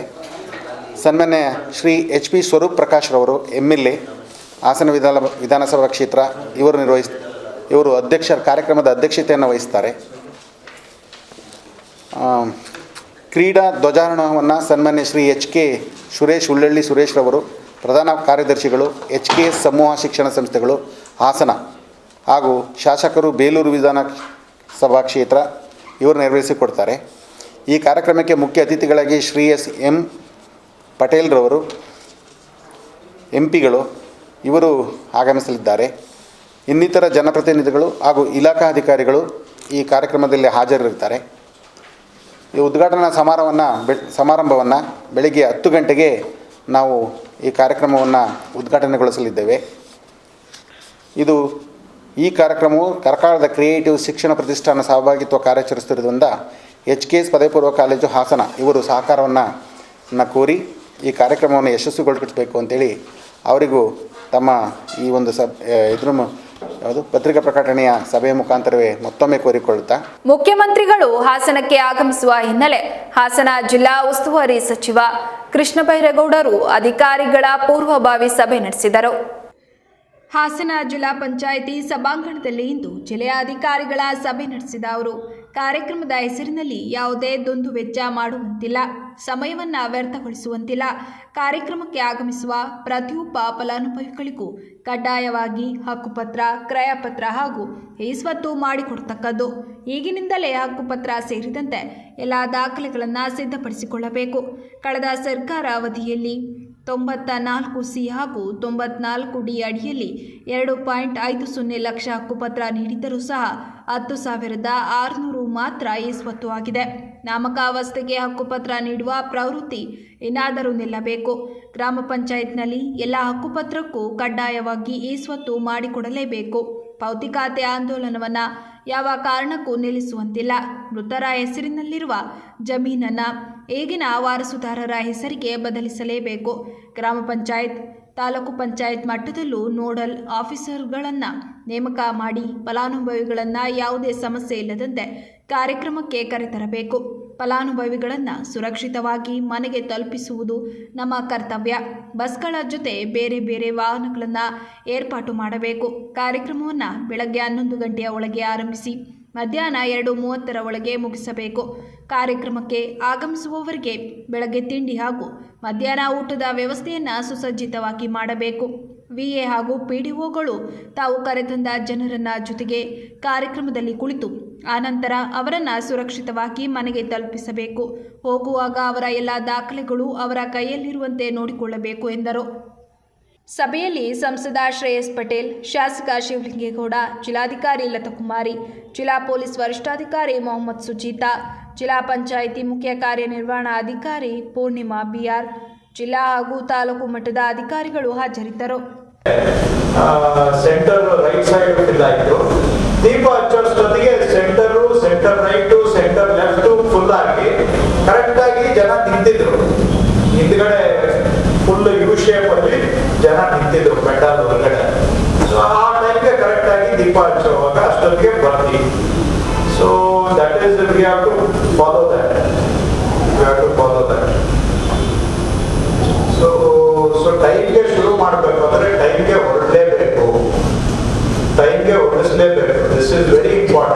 ನಾವೆಲ್ಲ ಏನಾಗುತ್ತೆ 11 ಗಂಟೆಗೆ ಮಾಡೋದ್ರ ಬದಲಿಗೆ 12 ಗಂಟೆಗೆ ಶುರು ಮಾಡಿದ್ರೆ ಅಲ್ಲಿ CM ಭಾಷಣ 2:30 ಬಂದ್ರೆ ಅದರೊಂದಿಗೆ ಎಲ್ಲ ಖಾಲಿ ಆಗ್ತದೆ. ನಿಮಗೂ ಬೇಜಾರು, ನಮಗೂ ಬೇಜಾರು. ಅಂದು ಮಾಡಬೇಕು ಸರ್. ನಾವು ಸ್ವೀಕರಿಸಿದ್ರೆ 80. ಹೌದು. ಈಗ ಅಲ್ಲಿ ಪ್ಯಾಕೆಟ್ಸ್, ಫುಡ್ ಪ್ಯಾಕೆಟ್ಸ್ ಮಾಡಿ ಬಸ್ಸಲ್ಲಿ ಕೊಡ್ತೀವಿ. ಫುಡ್ ಕಾಯಿಗಳು ತಿಂಡಿ ಕೊಡ್ತೀವಿ ಬಸ್ಸಲ್ಲಿ. ಪಂಪು ಕಾಲ ಅದಕ್ಕೆ ಭಾಳ ಖರ್ಚಾಗಲ್ಲ. ಇಲ್ಲ, ಒಂದು ಉಪ್ಪಿಟ್ಟ, ಒಂದು ಚಿತ್ರಾನ್ನ ಏನೋ ಕೊಡ್ತೀವಿ. ತಿಂಡಿ ಬಸ್ಸಲ್ಲಿ ಐತೆ ಅಂದರೆ ರೆಡಿಯಾಗಿ 8 ಗಂಟೆಗೆ ಬಂದು ಇಲ್ಲ, ಅದು ಮಾಡ್ಲೇಬೇಕು. ಹತ್ರದಲ್ಲಿ ಹಾಸನ ತಾಲೂಕು ನಮ್ಮ ಅರಸೀಕೆರೆ, ಸಕಲೇಶ್ಪುರ ಮತ್ತು ಆ ಕಡೆ ಒಣಮೇಶ್ವರ ಬಾಟ್, ಆ ಕಡೆ ಎಲ್ಲ ಭಾಳ ದೂರ ಆಗುತ್ತೆ. ಅಲ್ಲಿ ಬರಬೇಕಾದ್ರೆ ನಮ್ಗೆ 1.5 ಅವರ್ ಜರ್ನಿ ಆಗುತ್ತೆ. ಕಣ್ಕಟ್ಟೆ ಬಾಟ್ ಅದರಿಂದ ಅದೊಂದು ಮನಸ್ಸಿನಲ್ಲಿ ರಿಪೋರ್ಟಿಂಗ್ ಟೈಮ್ ಅಂತ ಫಿಕ್ಸ್ ಮಾಡ್ತಾ ಇದ್ದೀವಿ. ರಿಪೋರ್ಟ್ ಎವ್ರಿ ಇಲ್ಲಾಂದ್ರೆ ಒಬ್ರು ಬರ್ತಾನೆ ಇರ್ತಾರೆ, ಒಬ್ರು ಕಮ್ಯುನಿಕೇಶನ್ ಇನ್ನೂ ಲೇಟಾಗಿ ಇರ್ತಾರೆ, ಅಲ್ಲಿ ಲೇಟಾಗಿ ಬರೋದು ಮಾಡ್ತಾರೆ. ಅಲ್ಲಿ ಇಲ್ಲಿನ ರಿಪೋರ್ಟಿಂಗ್ ಟೈಮ್ ಸರಿಯಾಗಿ ಅಲ್ಲಿ ಹೊರಡೋ ಟೈಮನ್ನು ಅವರು ಮ್ಯಾಚ್ ಮಾಡ್ಕೊಳ್ಬೇಕು, ಡಿಸ್ಕಸ್ ಮಾಡಿ. ಸೊ ಸಬ್ಮಿಷನ್ಸ್ ಹಳ್ಳಿಗಳಲ್ಲಿ ಸ್ವಲ್ಪ ಕಾಮನ್ ಸೆನ್ಸು ನಮಗೆ ಇರುತ್ತೆ. ಕಾಮನ್ ಸೆನ್ಸ್ ಇಲ್ಲದೆ ನಾವು ಇಲ್ಲಿವರೆಗೂ ಬಂದು ಕೂತ್ಕೊಳ್ಳೋಕ್ಕಾಗಲ್ಲ. ಸೊ ದಯವಿಟ್ಟು ನಾನು ಇದು ಎಲ್ಲರಿಗೂ ಹೇಳ್ತಾ ಇದ್ದೆ, ಯಾಕಂದ್ರೆ ಮೆಜಾರಿಟಿ ಇಂಟ್ರೆಸ್ಟ್ ಅವಾಯ್ಡ್ ಮಾಡ್ತಾ ಇದ್ದೆ. At least out of respect for others you should also, ಯಾರು ನಾಟಕ ಆಡ್ತಾ ಇದ್ದಾರೆ ನಿಮ್ಮ ಕೊಲೀಗ್ಸ್ ಮಾಡೋವಾಗ ಯು ಶುಡ್ ಆಲ್ಸೋ ಡೂ. ಅದೇನು ನಿಮ್ಮ ಕೊಲೀಗ್ಸ್ ಮಾಡೋದೇನು, ಕೆಲವರು ಉದಾಸೀನ ಮಾಡೋದೇನು, ಹಾಗೆ ಆಗ್ಬಾರ್ದು. ಎಲ್ಲರೂ ಕೂಡ ದಯವಿಟ್ಟು ಇಂಟ್ರೆಸ್ಟ್ ತಗೊಂಡು ಮಾಡಿ. ನಮ್ಮ ಜಿಲ್ಲಾ ಆಡಳಿತಕ್ಕೆ ಒಂದು ಒಳ್ಳೆ ಹೆಸರು ಬರುತ್ತೆ. ಜಿಲ್ಲಾಡಳಿತಕ್ಕೆ ಬಂದ್ರೆ ನಿಮಗೂ ಹೆಸರು ಬರುತ್ತೆ. ಹಾಗೆ ಜನಕ್ಕೆ ಅನುಕೂಲ ಆಗುತ್ತೆ. ಸರ್ಕಾರ ಮಾಡಿರೋ ಕೆಲಸ ಜನಕ್ಕೆ ಸಮರ್ಪಣೆನೂ ಆಗ್ಬೇಕು, ಜನಕ್ಕೆ ಒಳ್ಳೇದು ಆಗ್ಬೇಕು. ಇಷ್ಟು ನಮ್ಮ ಕಡೆ ವಿಷಯ. ರಾಜ್ಯದ ಆರೋಗ್ಯ, ವೈದ್ಯಕೀಯ ಶಿಕ್ಷಣ ಹಾಗೂ ಆಯುಷ್ ಇಲಾಖೆಗಳಲ್ಲಿಯೇ ಸುಮಾರು 25,000 ಹೊರಗುತ್ತಿಗೆ ನೌಕರರು ಸೇವೆ ಸಲ್ಲಿಸುತ್ತಿದ್ದು, ಸರ್ಕಾರದ ಇತ್ತೀಚಿನ ಕ್ರಮಗಳು ಹಾಗೂ ನ್ಯಾಯಾಲಯದ ನಿರ್ದೇಶನಗಳ ನಡೆ ಅವರುಗಳಲ್ಲಿ ಆತಂಕ ಹುಟ್ಟಿಸಿದೆ ಎಂದು ಹೊರಗುತ್ತಿಗೆ ನೌಕರರ ಸಂಘದ ಅಧ್ಯಕ್ಷ ಅಕ್ಷಯ್ ತಿಳಿಸಿದರು. ಪತ್ರಿಕಾಗೋಷ್ಠಿಯಲ್ಲಿ ಮಾತನಾಡಿದ ಅವರು, ಕಾರ್ಮಿಕ ಸಚಿವರಾದ ಸಂತೋಷ್ ಲಾಡ್ ಹೊರಗುತ್ತಿಗೆ ನೌಕರರ ಸಮಸ್ಯೆ ಪರಿಹಾರಕ್ಕೆ ಕೈಗೊಂಡ ಕ್ರಮಗಳು ಆರಂಭದಲ್ಲಿ ಆಶಾಕಿರಣ ಮೂಡಿಸಿದರು. ಖಾಸಗಿ ಏಜೆನ್ಸಿಗಳ ವಿರೋಧದಿಂದಾಗಿ ಪರಿಸ್ಥಿತಿ ಗಂಭೀರ ತಿರುವು ಪಡೆದಿದೆ ಎಂದು ಸಮಾಲೋಚಿಸಿದರು. ರಾಜ್ಯ ಸರ್ಕಾರದ ಜಿಲ್ಲಾಧಿಕಾರಿ ನೇತೃತ್ವದಲ್ಲಿ ಸಹಕಾರ ಸಂಘಗಳ ಮೂಲಕ ನೇಮಕಾತಿ ಪ್ರಕ್ರಿಯೆ ನಡೆಸಲು ಮುಂದಾಗಿದ್ದರು. ಖಾಸಗಿ ಸಂಸ್ಥೆಗಳ ಮಾಲೀಕರು ಹೈಕೋರ್ಟ್ ಹಾಗೂ ನಂತರ ಸುಪ್ರೀಂ ಕೋರ್ಟ್ಗೆ ತೆರಳಿ ತಡೆಯಾಜ್ಞೆ ಪಡೆಯುತ್ತಿದ್ದಾರೆ ಎಂದು ತಿಳಿಸಿದರು. ಸುಪ್ರೀಂ ಕೋರ್ಟ್ ಸರ್ಕಾರಕ್ಕೆ 2028 ಮಾರ್ಚ್ ಅಂತ್ಯದೊಳಗೆ ಹೊರಗುತ್ತಿಗೆ ಪದ್ಧತಿ ಮುಂದುವರಿಸುವುದೋ ಅಥವಾ ನೌಕರರ ಸೇವಾವಧಿ ಪರಿಗಣಿಸಿ ಅವರನ್ನು ಕಾಯಂಗೊಳಿಸುವುದೋ ಎಂಬ ಬಗ್ಗೆ ಸ್ಪಷ್ಟ ನಿರ್ಧಾರ ಕೈಗೊಳ್ಳುವಂತೆ ಸೂಚಿಸಿದೆ. ಇದಕ್ಕಾಗಿ ಸರ್ಕಾರ ಸಂಪುಟ ಉಪಸಮಿತಿ ರಚಿಸಿದ್ದು, ನವೆಂಬರ್ 20ರಂದು ನಡೆದ ಅದರ ಸಭೆಯಲ್ಲಿ ಹೊರಬಂದ ನಿರ್ಧಾರವು ಹೊರಗುತ್ತಿಗೆ ನೌಕರರಿಗೆ ಗಂಭೀರ ಆಘಾತ ತಂದಿದೆ ಎಂದು ಸಂಘ ಆರೋಪಿಸಿದೆ. ಈ ನಿರ್ಧಾರ ಜಾರಿಗೆ ಬಂದರೆ ಲಕ್ಷಾಂತರ ನೌಕರರು ಕೆಲಸ ಕಳೆದುಕೊಳ್ಳುವ ಅಪಾಯ ನಿರ್ಮಾಣವಾಗಲಿದೆ ಎಂದರು. ಪತ್ರಿಕಾಗೋಷ್ಠಿಯಲ್ಲಿ ಸಂಘದ ಹಲವು ಪದಾಧಿಕಾರಿಗಳು ಭಾಗವಹಿಸಿದ್ದರು. ನೀವು ಹೊರಗುತ್ತಿಗೆ ನೌಕರರನ್ನು ಹೊರಗುತ್ತಿಗೆಯಲ್ಲೇ ಮುಂದುವರಿಸೋದು ಕಾನೂನು ಬಾಹಿರ. ಹಾಗಾಗಿ ಹೊರಗುತ್ತಿಗೆ ನೌಕರರನ್ನೇ ಸಕ್ರಮಗೊಳಿಸಿ ಅಥವಾ ನೇರ ನೇಮಕದ ಮೂಲಕ ಕಾಯಂ ಮಾಡಬೇಕು ಅಂತ ಸುಪ್ರೀಂ ಕೋರ್ಟ್ ಆಗಸ್ಟ್ 2025 19ನೇ ತಾರೀಕು ಒಂದು ಆದೇಶನ ಕೊಡುತ್ತೆ. ಈ ಆದೇಶದ ಬೆನ್ನಲ್ಲಿ ಸರ್ಕಾರ ಒಂದು ಉಪಸಮಿತಿನ ರಚನೆ ಮಾಡುತ್ತೆ. ಕೆಲವು ಸಚಿವರನ್ನ ಒಳಗೊಂಡಂತೆ ಕಾನೂನು ಸಚಿವರಾದಂಥ HK ಪಾಟೀಲ್ ಸಾಹೇಬ್ರವರ ಅಧ್ಯಕ್ಷತೆಯಲ್ಲಿ ಒಂದು ಉಪಸಮಿತಿನ ರಚನೆ ಮಾಡುತ್ತೆ. ಆದರೆ ಆ ಉಪಸಮಿತಿಯ ಮೇಲೆ ನಮ್ಮ ಎಲ್ಲ ಹೊರಗುತ್ತಿಗೆ ನೌಕರರು, ನಮ್ಮದೊಂದೇ ಇಲಾಖೆ ಅಂತಲ್ಲ, ಎಲ್ಲ ಇಲಾಖೆ ಅಡಿಯಲ್ಲಿ ಬರೋಂಥ ಹೊರಗುತ್ತಿಗೆ ನೌಕರರು ಒಂದು ನಿರೀಕ್ಷೆಯನ್ನು ಇಟ್ಟಿದ್ರು. ಏಕೆಂದರೆ ಈ ಥರ ಸಕ್ರಮಗೊಳಿಸಿ ಅಂತ ಹೇಳಿದೆ, ಸಕ್ರಮಗೊಳಿಸಬಹುದು ಅನ್ನೋದು. ಆದರೆ ಈ ಉಪಸಮಿತಿಯ ಶಿಫಾರಸು ಹೇಗಿದೆ ಅಂತಂದರೆ 2028 ಮಾರ್ಚ್ ಅಂತ್ಯದೊಳಗೆ ಹೊರಗುತ್ತಿಗೆ ಪದ್ಧತಿಯನ್ನು ನಿಲ್ಲಿಸ್ತೀವಿ, ರದ್ದು ಮಾಡ್ತೀವಿ ಅಂತ ಹೇಳಿದ್ದಾರೆ. ಓಕೆ, ಅದು ನಾವು ಸ್ವಾಗತ ಮಾಡ್ತೀವಿ. ನಮ್ಮ ಸಂಘದಿಂದನೂ ಸ್ವಾಗತ ಮಾಡ್ತೀವಿ, ನಮ್ಮ ನೌಕರರ ಕಡೆಯಿಂದನೂ ಸ್ವಾಗತ ಮಾಡ್ತೀವಿ. ಯಾಕೆಂದರೆ ಹೊರಗುತ್ತಿಗೆ ಪದ್ಧತಿಗೆ ಒಂದು ಅಂತ್ಯ ಆಗ್ತಾಯಿದೆ ಅನ್ನೋದು ಒಂದು ಖುಷಿ ಇದೆ. ಆದರೆ ಆ ಹೊರಗುತ್ತಿಗೆ ನೌಕರರನ್ನು ಮನೆ ಕಳಿಸಿ ಮತ್ತೆ ನೇರ ನೇಮಕಾತಿ ಮಾಡ್ತೀವಿ ಅಂತ ಹೇಳ್ತಾರೆ. ನೇರ ನೇಮಕಾತಿ ಮಾಡೋದ್ರಿಂದ ಅವರು ಸುಪ್ರೀಂ ಕೋರ್ಟ್ ಆದೇಶಕ್ಕೆ ನಿಂತಂಗಾಯ್ತು. ಓಕೆ, ಒಪ್ಕೋತೀವಿ. ಇಷ್ಟು ದಿನ ಕೆಲಸ ಮಾಡಿರೋಂಥವ್ರು ಲಕ್ಷಾಂತರ ನೌಕರರಿದಾರಲ್ಲ, ಅವರ ಕತೆ ಏನು? ನಮ್ಮ ಸಂಘದ ವ್ಯಾಪ್ತಿಗೆ 3 ಇಲಾಖೆ, ಆರೋಗ್ಯ ಇಲಾಖೆ, ವೈದ್ಯಕೀಯ ಶಿಕ್ಷಣ ಇಲಾಖೆ ಹಾಗೂ ಆಯುಷ್ ಇಲಾಖೆ, 3 ಇಲಾಖೆ ವ್ಯಾಪ್ತಿಯಲ್ಲಿ ಸುಮಾರು 25,000 ಜನ ಹೊರಗುತ್ತಿಗೆ ನೌಕರರು ಕೆಲಸ ಮಾಡ್ತಿದ್ದಾರೆ. ಕೋವಿಡ್ನಂಥ ಸಮಯದಲ್ಲಿ ಇದೇ ನೌಕರರು ತಮ್ಮ ಪ್ರಾಣದ ಅಂಗನ್ನು ತೊರೆದು ಕೆಲಸ ಮಾಡಿದ್ದಾರೆ. ಇದನ್ನು ಸರ್ಕಾರ ಯಾಕೆ ಪರಿಗಣನೆಗೆ ತಗೊಳ್ಳಿಲ್ಲ? ಸರ್ಕಾರ ಇದನ್ನು ಪರಿಗಣನೆಗೆ ತಗೊಳ್ಳದೇ ಹೊರಗುತ್ತಿಗೆ ಪದ್ಧತಿ ನಿಲ್ಲಿಸಲಿ, ನಮಗೇನು ಬೇಜಾರಿಲ್ಲ, ಯಾಕೆಂದರೆ ಅದು ಸಂತೋಷದ ವಿಚಾರ. ಆದರೆ ನೇರ ನೇಮಕಾತಿಗೆ ನಮ್ಮವ್ರಿಗೆ ಆದ್ಯತೆ ಕೊಡ್ಬೋದಲ್ಲ, ಯಾಕೆಂದರೆ ಸುಪ್ರೀಂ ಕೋರ್ಟ್ ಸಕ್ರಮಗೊಳಿಸಿ ಅಂತ ಹೇಳಿದೆ. ಅವ್ರು ಸಕ್ರಮಗೊಳಿಸಿ ಅಂತ ಹೇಳಿದ್ರು ಕೂಡ ಇವರು ನಾವು ಹೊಸ್ದಾಗಿ ನೇರ ನೇಮಕಾತಿ ಮಾಡ್ಕೊತೀವಿ ಅಂತ ಹೇಳ್ತಾರೆ. ಅಂದರೆ 16 ವರ್ಷ ಕೆಲಸ ಮಾಡಿದವ್ರಿಗೆ ಬೆಲೆ ಎಲ್ಲಿ ಬಂತು?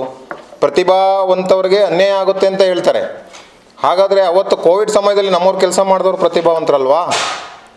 ರಾಜ್ಯದ ಹೆಸರಾಂತ ವೈದ್ಯರಾದ ಡಾಕ್ಟರ್ ವೆಂಕಟರಮಣ ಹೆಗ್ಗಡೆಯವರ ನೇತೃತ್ವದ ತಂಡ ಹಾಸನದಲ್ಲಿ 2 ದಿನಗಳ ಕಾಲ ಉಚಿತ ಆರೋಗ್ಯ ತಪಾಸಣಾ ಶಿಬಿರವನ್ನು ಆಯೋಜಿಸಿದೆ ಎಂದು ಹರಿಹರಪುರ ಶ್ರೀಧರ್ ತಿಳಿಸಿದರು. ಶಿರಸಿಯ ವೇದ ವೆಲ್ನೆಸ್ ಸೆಂಟರ್ನ ನಿಸರ್ಗಮನೆ ಮುಖ್ಯಸ್ಥರಾಗಿರುವ ಡಾಕ್ಟರ್ ಹೆಗ್ಗಡೆ ಪ್ರಸಿದ್ಧ ಅಂಕಣಕಾರರಾಗಿದ್ದು ಅನೇಕ ಟೆಲಿವಿಷನ್ ಚಾನೆಲ್ಗಳ ಮೂಲಕ ಆರೋಗ್ಯ ಜಾಗೃತಿ ಕಾರ್ಯಕ್ರಮಗಳನ್ನು ನೀಡಿದ ವೈದ್ಯರಾಗಿದ್ದಾರೆ. ಅಡುಗೆ ಮನೆಯೇ ಆಸ್ಪತ್ರೆ, ಆಹಾರವೇ ಔಷಧಿ, ಪವರ್ ಡಯಟ್ ಸೇರಿದಂತೆ ಹಲವಾರು ಆರೋಗ್ಯ ಗ್ರಂಥಗಳ ಲೇಖಕರು ಆಗಿರುವ ಅವರು ನವೆಂಬರ್ 29 ಮತ್ತು 30ರಂದು ಹಾಸನದಲ್ಲಿ ಲಭ್ಯವಿರಲಿದ್ದಾರೆ ಎಂದು ಮಾಹಿತಿ ನೀಡಿದರು. 2 ದಿನಗಳ ಕಾಲ ಬೆಳಗ್ಗೆ 10ರಿಂದ ಸಂಜೆ 5ರವರೆಗೆ ರೋಗಿಗಳ ತಪಾಸಣೆ ಹಾಗೂ ಮಾರ್ಗದರ್ಶನ ನೀಡಲಾಗುವುದು. ಹಾಸನದ ಕಾಲೇಜು ರಸ್ತೆಯಲ್ಲಿರುವ ನೀಲಕಂಠೇಶ್ವರ ಸಮುದಾಯ ಭವನದಲ್ಲಿ ಶಿಬಿರ ನಡೆಯಲಿದೆ. ವೈದ್ಯರು ಸೂಚಿಸಿದ ಔಷಧಿಗಳನ್ನು ಸ್ಥಳದಲ್ಲಿಯೇ ಖರೀದಿಸುವ ವ್ಯವಸ್ಥೆಯೂ ಮಾಡಲಾಗಿದೆ ಎಂದರು. ಪತ್ರಿಕಾಗೋಷ್ಠಿಯಲ್ಲಿ ನಾಗರಾಜ್, ನಟರಾಜ್, ಪ್ರವೀಣ್ ಹಾಗೂ ಇತರರು ಉಪಸ್ಥಿತರಿದ್ದರು. ಔಷಧರಹಿತ ಚಿಕಿತ್ಸೆನೂ ಇದೆಯಾ? ಮನುಷ್ಯನಿಗೆ ಆರೋಗ್ಯ ಸುಧಾರಿಸಬೇಕಾದ್ರೆ ಅಥವಾ ಆರೋಗ್ಯ ಕೆಡಬೇಕಾದ್ರೆ ಎರಡೂ ಕೂಡ ತಾನು ತೆಗೆದುಕೊಳ್ಳುವಂಥ ಆಹಾರ, ತನ್ನ ನಡೆ, ತನ್ನ ಹವ್ಯಾಸ ಇವೆಲ್ಲ ಮುಖ್ಯ ಕಾರಣ ಆಗುತ್ತೆ. ಸೊ ನಾನು ವೇದ ವೆಲ್ನೆಸ್ ಸೆಂಟರ್ ನಿಸರ್ಗ ಮನೆ ಶಿರ್ಸಿ ಅಲ್ಲಿಗೊಮ್ಮೆ ಹೋಗಿ ಬಂದೆ. ಅಲ್ಲಿ ನೋಡಿದಾಗ ಅನ್ನಿಸ್ತು ನನಗೆ ನಮ್ಮ ಹಾಸನದಲ್ಲೂ ಕೂಡ ಇವ್ರದ್ದೊಂದು ಶಿಬಿರ ಮಾಡಿಸ್ಬೇಕು ಅಂಥೇಳಿ. ಅಲ್ಲಿ ಇಡೀ ದಿವಸ ಕೊಡುವಂಥ ಚಿಕಿತ್ಸೆ ಅಂತ ಹೇಳಿದ್ರೆ ಕಾಲಕ್ಕೆ ಉಪಹಾರ ಸಮಯದಲ್ಲಿ ಉಪಹಾರ, ಊಟದ ಸಮಯದಲ್ಲಿ ಊಟ, ಹೆಚ್ಚಂತ ಹೇಳಿದರೆ ಮಸಾಜ್, ಒಂದು ಸಣ್ಣ ಪುಟ್ಟ ಚಿಕಿತ್ಸೆಗಳಿರುತ್ತೆ ಹೊರತು ಔಷಧಿ ಕಮ್ಮಿ. ಅವರಿಗೆ ಅಡುಗೆ ಮನೆಯೇ ಔಷಧಾಲಯ. ಅಡುಗೆ ಮನೆಯಲ್ಲಿರುವಂಥ ಏನು ನಾವು ದಿನನಿತ್ಯ ಉಪಯೋಗಿಸುವಂಥ ಪದಾರ್ಥಗಳಿದೆ, ಅದರಿಂದಲೇ ಅದನ್ನೇ ಕೊಟ್ಟು ಚಿಕಿತ್ಸೆ ಮಾಡುವಂತಹ ಸ್ಥಿತಿನಲ್ಲಿ ಆ ಒಂದು ಸೆಂಟರ್ ಇದೆ. ಅದು ನೋಡಿ ನನಗೆ ಖುಷಿಯಾಯಿತು. ಯಾವುದು ಬೇರೆ ಬೇರೆ ಔಷಧಿಗಳು ತುಂಬ ಆಕ್ರಮಣ ಇಲ್ಲ, ಆದರೆ ಆರೋಗ್ಯ ಚೆನ್ನಾಗಿ ಸುಧಾರಿಸುತ್ತೆ. ಆ ದೃಷ್ಟಿಯಿಂದ ಅವ್ರನ್ನೂ ಇಲ್ಲಿ ಕರೆಸೋಣ ಅಂಥೇಳಿ ನಾವು ಯೋಚನೆ ಮಾಡಿದ್ವು. ನೀವು ಕೇಳಿರಬಹುದು ಡಾಕ್ಟರ್ ವೆಂಕಟರಮಣ ಹೆಗ್ಗಡೆ ಇವರು, ನಿಮ್ಮ ಹತ್ರ ಎಲ್ಲ ಅವ್ರದ್ದು ಫೋಟೋ ಇದೆ ಮತ್ತು ಅವ್ರದ್ದೊಂದು ಇದನ್ನು ಕೂಡ ಕೊಟ್ಟಿದ್ದಾರೆ. ಯೂಟ್ಯೂಬಲ್ಲಿ ಲಕ್ಷ ಜನ ಇವರು ಫಾಲೋವರ್ಸ್ ಇದ್ದಾರೆ. ಇವ್ರ ಮಾತು ಕೇಳೋದಕ್ಕೆ ಲಕ್ಷ ಜನ ಇವರಿಗೆ ಫೋನ್ ಮಾಡ್ತಿರ್ತಾರೆ, ಸಲಹೆ ಪಡಿತಿರ್ತಾರೆ. ಬಹಳ ಅಪರೂಪದ ವ್ಯಕ್ತಿ. ಸೊ ಅಂಥ ಒಬ್ಬ ಮಹಾನ್ ವ್ಯಕ್ತಿಯನ್ನು ವೇದ ಭಾರತಿ ಹಾಸನ ಕರೆಸುವಂಥದ್ದು ಅದರ ಒಂದು ಗೌರವ ಕೂಡ. ಆದ್ದರಿಂದ ನಾವು ಬಹಳ ಸಂತೋಷದಿಂದ ಆ ಡಾಕ್ಟರನ್ನು ಇಲ್ಲಿ ಹಾಸನ ಕರೆಸ್ತಾ ಇದ್ದೇವೆ. ಇದರ ಒಂದು ಉಪಯೋಗವನ್ನು ಹಾಸನ ಜಿಲ್ಲೆಯ ಎಲ್ಲ ಜನರು ಪಡೆಯಬೇಕು. ಹಾಗೆ ನೀವು ಪತ್ರಕರ್ತರು ಕೂಡ ದಯಮಾಡಿ ಪಡೆಯಿರಿ. ಯಾಕೆಂದರೆ ಇದರಲ್ಲಿ ಅವರು ಕನ್ಸಲ್ಟೇಷನ್ ಮಾಡೋದಕ್ಕೆ ಯಾವ ಹಣ ಇರೋದಿಲ್ಲ, ಉಚಿತವಾಗಿ ಕನ್ಸಲ್ಟೇಷನ್ ಮಾಡ್ತಾರೆ. ಉಚಿತವಾಗಿ ನಮ್ಮ ಫುಡ್ ಪ್ಯಾಟ್ರನ್ದೊಂದು ಲಿಸ್ಟ್ ಕೊಡ್ತಾರೆ. ನಮ್ಮೆಲ್ಲ ವಿಚಾರ ಮಾಡಿ ನಿಮ್ಮ ಆಹಾರ ಹೇಗಿರಬೇಕು ಅನ್ನೋದಕ್ಕೋಸ್ಕರ ಒಂದು ಪಟ್ಟಿಯನ್ನು ಕೊಡ್ತಾರೆ, ಅದು ಉಚಿತವಾಗಿರುತ್ತೆ. ಆದರೆ ಅನಿವಾರ್ಯವಾಗಿ ಯಾವುದಾದ್ರು ಔಷಧಿ ತೆಗೆದುಕೊಳ್ಳುವಂಥ ಸಂದರ್ಭ ಬಂದರೆ ಅದಕ್ಕಲ್ಲಿ ಕೊಂಡ್ಕೊಳ್ಬೇಕಾಗತ್ತೆ. ಸೊ ಹಾಗಾಗಿ ಆ ಡಾಕ್ಟ್ರ್ ಹತ್ರ ಕನ್ಸಲ್ಟೇಷನ್ ಫ್ರೀ ಇರುತ್ತೆ. ನಮಗೆ ಫುಡ್ ಪ್ಯಾಟ್ರನ್ದು ಏನು ನಮಗೆ ಲಿಸ್ಟ್ ಕೊಡ್ತಾರೆ ಅದೆಲ್ಲ ಫ್ರೀ ಇರುತ್ತೆ. ಆದರೆ ನಾವು ಔಷಧಿನ ಮಾತ್ರ ಕೊಂಡ್ಕೊಳ್ಬೇಕಾಗತ್ತೆ. ಹಾಸನ ನಗರದ ರಿಂಗ್ ರಸ್ತೆಯಿಂದ ಸುಮಾರು 7 ಕಿಲೋಮೀಟರ್ ರಸ್ತೆ ಕಾಮಗಾರಿಗೆ ಶಾಸಕ ಸ್ವರೂಪ್ ಪ್ರಕಾಶ್ ಇಂದು ಗುದ್ದಲಿ ಪೂಜೆ ನೆರವೇರಿಸಿದರು. ಲೋಕೋಪಯೋಗಿ ಇಲಾಖೆಯಿಂದ 2,50,00,000 ವೆಚ್ಚದಲ್ಲಿ ಕೈಗೊಂಡಿರುವ ಈ ಕಾಮಗಾರಿ ರಿಂಗ್ ರಸ್ತೆಯಿಂದ ಯಡಿಯೂರು, ಹೊನ್ನೇನಹಳ್ಳಿ, ಚಿಟ್ಟನಹಳ್ಳಿ, ನಿಡುಡಿ, ಚೀರನಹಳ್ಳಿ ಮಾರ್ಗವಾಗಿ ತಿಪಟೂರು, ಹಾಸನ ಸಂಪರ್ಕಿಸುವ ರಸ್ತೆ ಇದಾಗಿದ್ದು, ಇಂದು ಗ್ರಾಮದ ಮುಖಂಡರು ಹಾಗೂ ಜೆಡಿಎಸ್ ಕಾರ್ಯಕರ್ತರ ಸಮ್ಮುಖದಲ್ಲಿ ಭೂಮಿ ಪೂಜೆ ನೆರವೇರಿಸಿದರು. ಬಳಿಕ ಗುಣಮಟ್ಟದ ಕಾಮಗಾರಿ ನಡೆಸಿ ಅತಿ ಶೀಘ್ರವಾಗಿ ಕಾಮಗಾರಿ ಮುಗಿಸಿ ಸಾರ್ವಜನಿಕರ ಓಡಾಟಕ್ಕೆ ಅನುಕೂಲ ಮಾಡಿಕೊಡಬೇಕು ಎಂದು ಸಂಬಂಧಿಸಿದ ಗುತ್ತಿಗೆದಾರರಿಗೆ ಸೂಚನೆ ನೀಡಿದರು.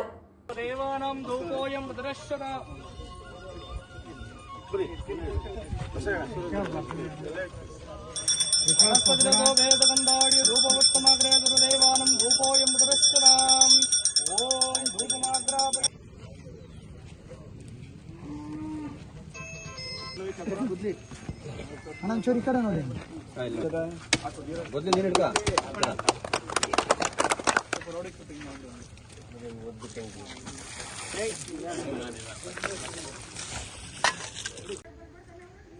ಏನಕ್ಕೆ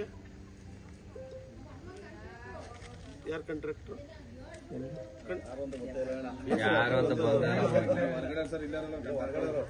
ಅದು ಜೆ ಹೇಳಿ ಸರ್. ಈಗ ಓವರ್ ಟ್ಯಾಂಕ್ ಮಾಡಬೇಕು ಇಲ್ಲ, ಕಂಪ್ಲೀಟ್ ಅಲ್ಲ, ಶುರುವೇ ಆಗಿಲ್ಲ. OHT ಶುರು ಆಗಿಲ್ಲ.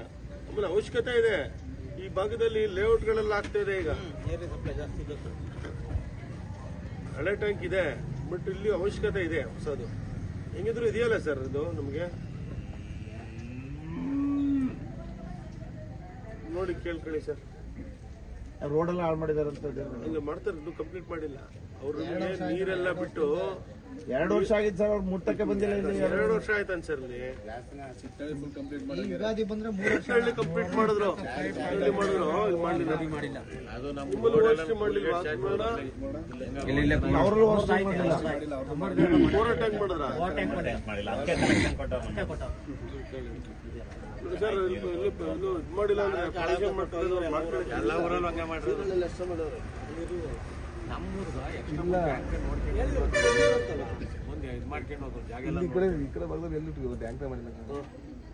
ಮಾತಾಡ್ತಾರೆ ಬೇಡ. ಬಸವರಾಜ್ ಅಂತ ನಮ್ಮ ಅರ್ಜುನ್ ಫಾಲೋ ಅಪ್ ಮಾಡ್ತಾರೆ. ಆಯ್ತಣ್ಣ, ದೇವಸ್ಥಾನದ್ದು ನೀವು ಮಾತಾಡಿ ಯಾವಾಗ ಅಂತ ಹೇಳಿ. ಡೆಮಾಲಿಷ್ ಮಾಡೋದು ಯಾವಾಗ ಅಂತ? ಕಲ್ಲಿಂದ ಮಾಡೋದಾ? ಗರ್ಭಗುಡಿ ಕಲ್ಲಿಂದ ಮಾಡಿ ಬೇಕಾದ್ರೆ ಹೊರಗಡೆ ಶಾಶ್ವತ ಲೇಟ್ ಆಗಲಿ ಬೇಕಾರೆ, ಸ್ವಲ್ಪ ಲೇಟ್ ಆಗಲಿ ಬೇಕಾರೆ. ಅರಳ್ಳಿ ಪಟ್ಟಣದ ಸರ್ಕಾರಿ ಪದವಿ ಪೂರ್ವ ಕಾಲೇಜಿನ ಪ್ರೌಢಶಾಲಾ ವಿಭಾಗದ ಆವರಣದಲ್ಲಿಂದು ಪ್ರೌಢಶಾಲಾ ಹಂತದ ವಿದ್ಯಾರ್ಥಿಗಳಿಗೆ ಹೋಬಳಿ ಮಟ್ಟದ ಪ್ರತಿಭಾ ಕಾರಂಜಿ ಕಾರ್ಯಕ್ರಮವನ್ನು ಏರ್ಪಡಿಸಲಾಗಿತ್ತು. ಸಭಾ ಕಾರ್ಯಕ್ರಮವನ್ನು ಗಿಡಕ್ಕೆ ನೀರು ಹಾಕುವ ಮೂಲಕ ವೇದಿಕೆ ಮೇಲಿನ ಗಣ್ಯರು ಉದ್ಘಾಟಿಸಿದರು. ನಂತರ ಕಾರ್ಯಕ್ರಮ ಕುರಿತು ಪ್ರೌಢಶಾಲಾ ವಿಭಾಗದ ಎಸ್ಡಿಎಂಸಿ ಅಧ್ಯಕ್ಷರಾದ ಪಾಲಾಕ್ಷ ಮಾತನಾಡಿ, ವೇದಿಕೆ ಇರುವುದು ತಮ್ಮಲ್ಲಿರುವ ವಿಶೇಷ ಪ್ರತಿಭೆಗಳನ್ನು ಹೊರಚೆಲ್ಲಲು. ಇಲ್ಲಿ ಸೋಲು ಅಥವಾ ಗೆಲುವು ಮುಖ್ಯವಲ್ಲ, ಬದಲಾಗಿ ಭಾಗವಹಿಸುವಿಕೆ ಮುಖ್ಯವಾಗಿದೆ. ಗೆದ್ದವರು ಮುಂದೆ ಸಾಗಿದರೆ ಸೋತವರು ಅದರ ಬೆನ್ನಟ್ಟಲು ಪ್ರಯತ್ನಿಸಬೇಕು. ನನಗೆ ಇಂತಹ ಕಾರ್ಯಕ್ರಮಗಳನ್ನು ಆಯೋಜಿಸಲು ಯಾವುದೇ ರೂಪುರೇಷೆ ಅಥವಾ ಅದರ ಅನುಭವ ಇದ್ದಿಲ್ಲ. ಆದರೆ ಇಲ್ಲಿರುವ ಶಿಕ್ಷಕ ವೃಂದದವರ ಹಾಗೂ ವಿದ್ಯಾರ್ಥಿಗಳ ಸಹಕಾರವೇ ಮುಖ್ಯ ಕಾರಣವಾಗಿದೆ ಎಂದರು. 2ರಿಂದ ಈ ಒಂದು ಕಾರ್ಯಕ್ರಮ ಸಂಪೂರ್ಣವಾಗಿ ಯಶಸ್ವಿಯಾಗಿ ಕಾರ್ಯಕ್ರಮ ಮುನ್ನುಗ್ತಾ ಇದ್ದು, ಮಕ್ಕಳಲ್ಲಿ ಏನು ಪ್ರತಿಭೆ ಇದೆಯೋ ಆ ಪ್ರತಿಭೆಯನ್ನು ಹೊರತರಬೇಕಂತಹ ಕಾರ್ಯಕ್ರಮವಾಗಿದೆ. ಪಠ್ಯ ವಿಷಯ ಎಷ್ಟು ಮುಖ್ಯವೋ ಪಠ್ಯೇತರ ಚಟುವಟಿಕೆ ಕೂಡ ವಿದ್ಯಾರ್ಥಿಗಳಿಗೆ ಅಷ್ಟೇ ಮುಖ್ಯವಾಗಿದೆ. ಈ ಪ್ರತಿಭೆಯನ್ನು ಹೊರತರ್ತಕ್ಕಂತಹ ಒಂದು ಉದ್ದೇಶದಿಂದ ಮಗುವಿನಲ್ಲಿ ಏನು ಸುಪ್ತವಾಗಿ ಅಡಗಿದೆಯೋ ಆ ಒಂದು ಪ್ರತಿಭೆಯನ್ನು ತರ್ತಕ್ಕಂಥದ್ದು, ಮಗುವಿನ ಒಂದು ಭವಿಷ್ಯವನ್ನು, ಅವರ ಒಂದು ಭವಿಷ್ಯಕ್ಕೆ ಒಂದು ಸೂತ್ರಧಾರಿಯನ್ನು ಮಾಡ್ಕೊಬಿಡ್ತಕ್ಕಂತಹ ವೇದಿಕೆ ಇದಾಗಿರ್ತದೆ. ಇಂತಹ ಸುಸಂದರ್ಭದಲ್ಲಿ ನಾನು ನಮ್ಮ ತೀರಾ ಅಂತ ರಾಜ್ಯಾಂತರವರೆಗೂ ಕೂಡ ತಲುಪ್ತಾರೆ ಅಂತ ನಾನು ಕೂಡ ಭಾವಿಸ್ತೇನೆ. ಏಕೆಂದರೆ ಅರೆಹಳ್ಳಿ ಅಂದರೆ ಬಹುತೇಕ ಅದರಲ್ಲೂ ಸ್ಪೋರ್ಟ್ಸ್ ನೋಡಿದ್ದೀರಿ ನೀವು.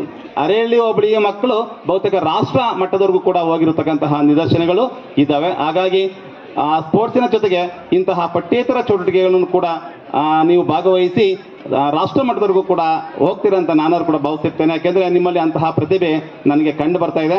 ಯಾಕಂದರೆ face is index of our mind, ಅಂದರೆ ನಿಮ್ಮ ಮುಖಭಾವನೆಯನ್ನು ನೋಡಿದ್ರೆ ಗೊತ್ತಾಗುತ್ತೆ ಮಕ್ಕಳಲ್ಲಿ ಪ್ರತಿಭೆ ಅರಳಿದೆ, ಅದನ್ನು ಗುರುತಿಸುವಂತಹ ಸಾಮರ್ಥ್ಯ ನಮ್ಮ ತೀರ್ಪುಗಾರರು ಮಾಡ್ತಾರೆ ಅಂತ. ಹಾಗಾಗಿ ಇಂತಹ ವೇದಿಕೆಯನ್ನು ನಮಗೆ ಈ ಒಂದು ಸ್ಥಳೀಕರು ಬಹುಮುಖ್ಯವಾಗಿ ಅವಕಾಶ ಮಾಡಿಕೊಟ್ಟಿದ್ದಾರೆ. ಈ ಹೋಬಳಿ ಅಂತ ಬಹುತೇಕ ಈ ವೇಳೆ ಇಸಿಒ ಜಗದೀಶ್ ಮಾತನಾಡಿ, ವಿದ್ಯಾರ್ಥಿಗಳ ಜೀವನದಲ್ಲಿ ಪಠ್ಯ ವಿಷಯವು ಎಷ್ಟು ಮುಖ್ಯವೋ ಅದರ ಜೊತೆಗೆ ಪಠ್ಯೇತರ ಚಟುವಟಿಕೆಗಳು ಸಹ ಅಷ್ಟೇ ಪ್ರಮುಖವಾಗಿದೆ. ವಿದ್ಯಾರ್ಥಿಗಳಲ್ಲಿ ಅಡಗಿರುವ ಹಲವಾರು ಪ್ರತಿಭೆಗಳನ್ನು ಹೊರಚೆಲ್ಲಲು ಇಂತಹ ವೇದಿಕೆಗಳು ದಾರಿದೀಪವಾಗಲಿದೆ ಎಂದರು.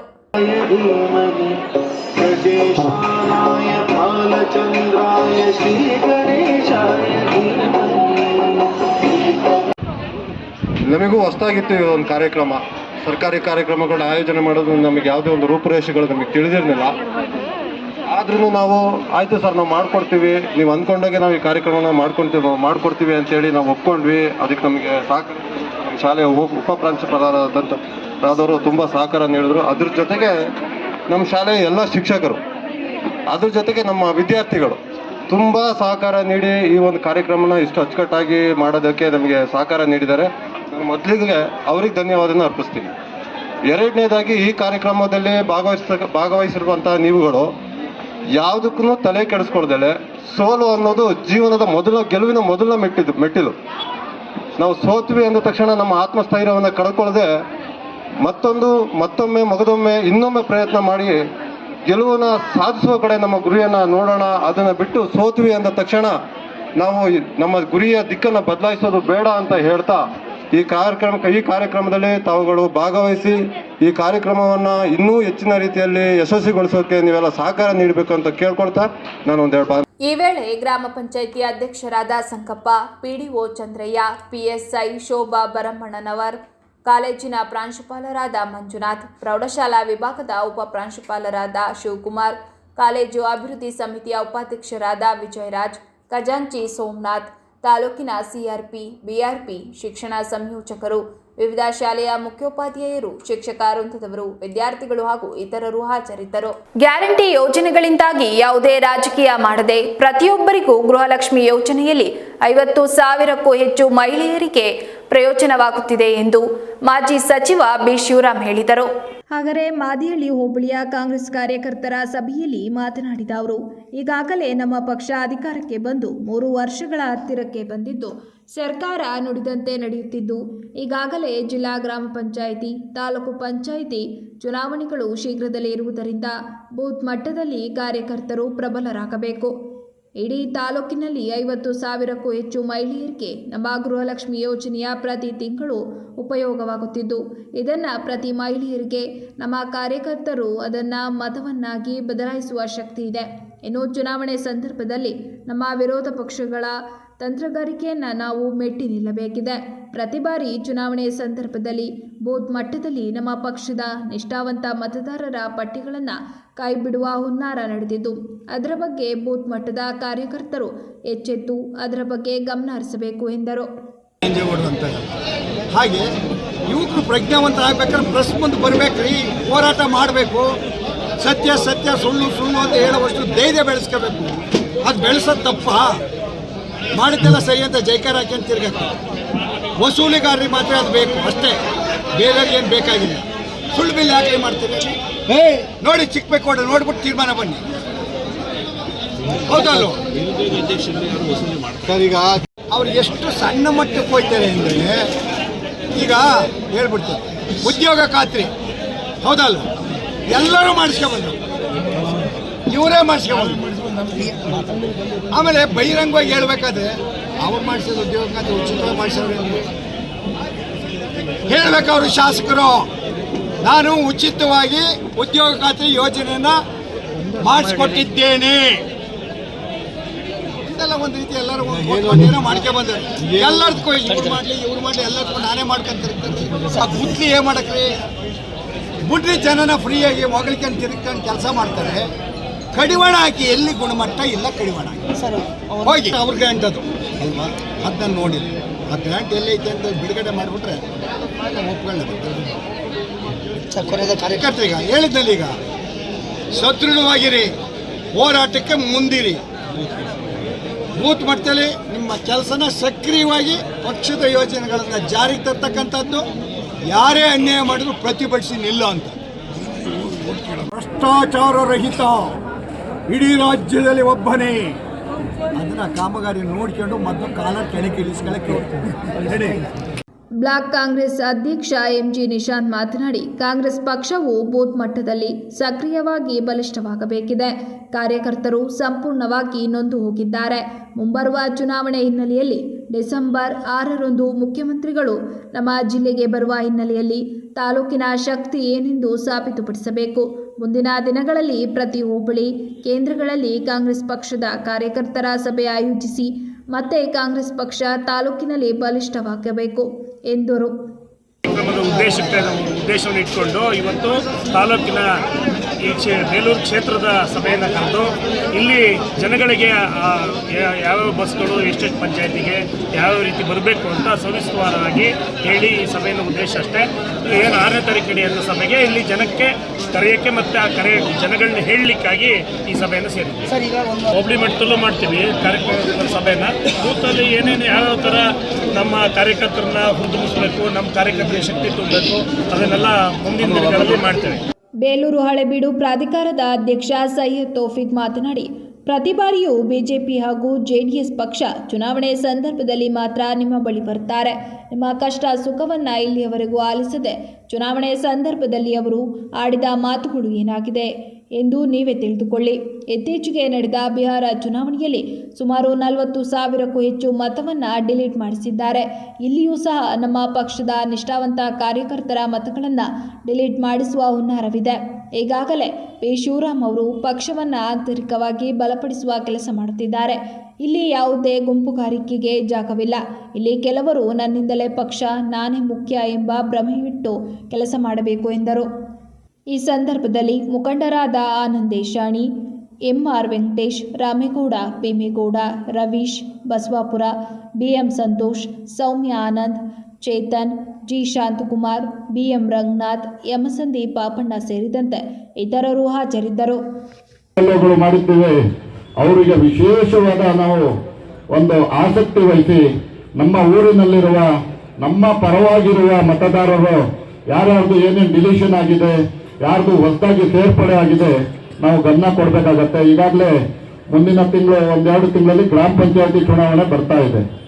ಏನೇ ಪಂಚಾಯತಿ ಚುನಾವಣೆ ರಾಜಕೀಯ ಸಿಂಬಲ್ ಇಲ್ಲದೆ ಇದ್ರೂ ಕೂಡ ಅದು ಪಕ್ಷದ ಅಭ್ಯರ್ಥಿಗಳಂತ ಕಂಪ್ಯೂಟರ್ ಇಟ್ಕೊಂಡು ವ್ಯವಸ್ಥಿತವಾಗಿ ಒಂದೊಂದು ಫಾರಮ್ಮಿಗೆ ಒಂದೊಂದು ಫೋನ್ ನಂಬರ್ ಅವರಿಗೆ 100 ರೂಪಾಯಿ 200 ರೂಪಾಯಿ ದುಡ್ಡು ಕೊಟ್ಟು ಆ ನಂಬರ್ಗಳು ಕೊಟ್ಟು ಅವರಿಂದ OTP ಪಡೆದು ಮತದಾರರ ಪಟ್ಟಿಯಿಂದ ಕಾಂಗ್ರೆಸ್ ಪಕ್ಷದ ಫೇವರ್ ಆಗಿ ಏನು ಅವ್ರು ಗುರುತಿಸಿರ್ತಾರೆ ಅವ್ರಿಗನ್ನು ಅದು ಡಿಲೀಷನ್ ಮಾಡುವ ಕೆಲಸ ಮಾಡ್ತಾರೆ.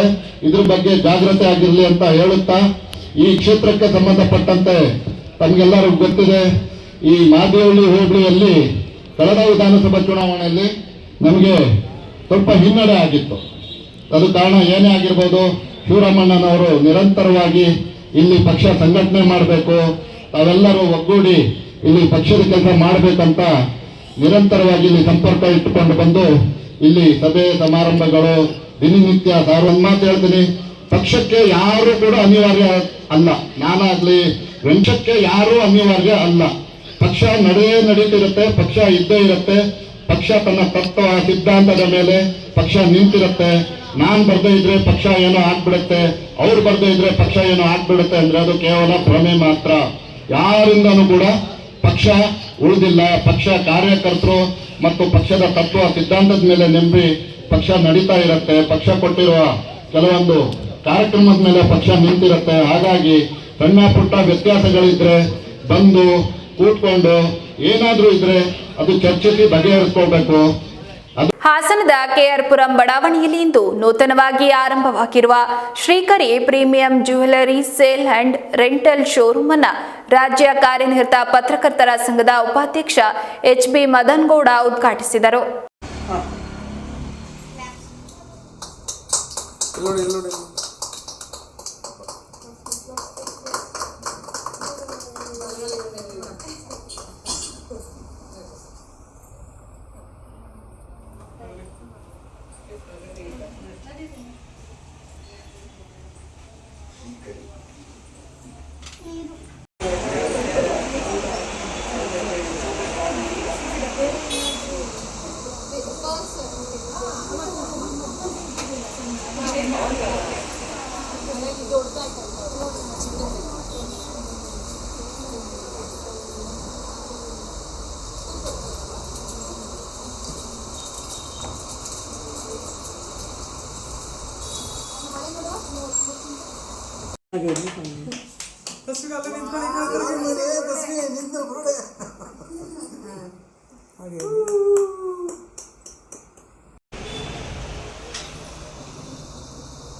ಕೊನೆಯಲ್ಲಿ ಮತ್ತೊಮ್ಮೆ ಹೆಡ್ಲೈನ್ಸ್.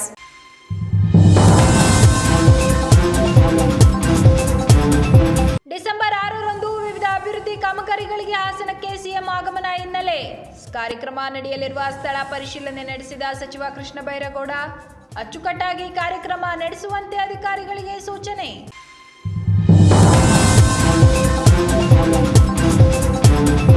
ಶಾಲಾ ಕೊಠಡಿಗೆ ಬೆಂಕಿ ಇಟ್ಟು ವಿಕೃತಿ ಮೆರೆದ ಕಿಡಿಗೇಡಿಗಳು. ಶಾಲೆಯ ಪೀಠೋಪಕರಣಗಳು ಹಾಗೂ ಆಟೋಪಕರಣಗಳು ಬೆಂಕಿಗೆ ಆಹುತಿ. ಅರಸೀಕೆರೆ ನಗರ ಪೊಲೀಸ್ ಠಾಣೆಯಲ್ಲಿ ದೂರು ದಾಖಲು.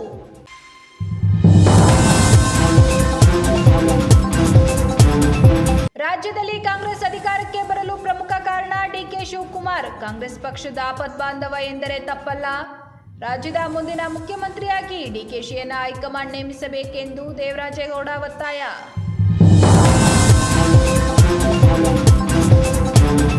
ಇದಿಷ್ಟು ಈವರೆಗಿನ ಪ್ರಮುಖ ಸುದ್ದಿಗಳು. ಸಮಗ್ರ ಸುದ್ದಿಗಳಿಗಾಗಿ ನೋಡ್ತಾ ಇರಿ ಪಬ್ಲಿಕ್ ಎಕ್ಸ್‌ಪ್ರೆಸ್ ಕನ್ನಡ. ಪಯಣ ನಿಮ್ಮೊಂದಿಗೆ.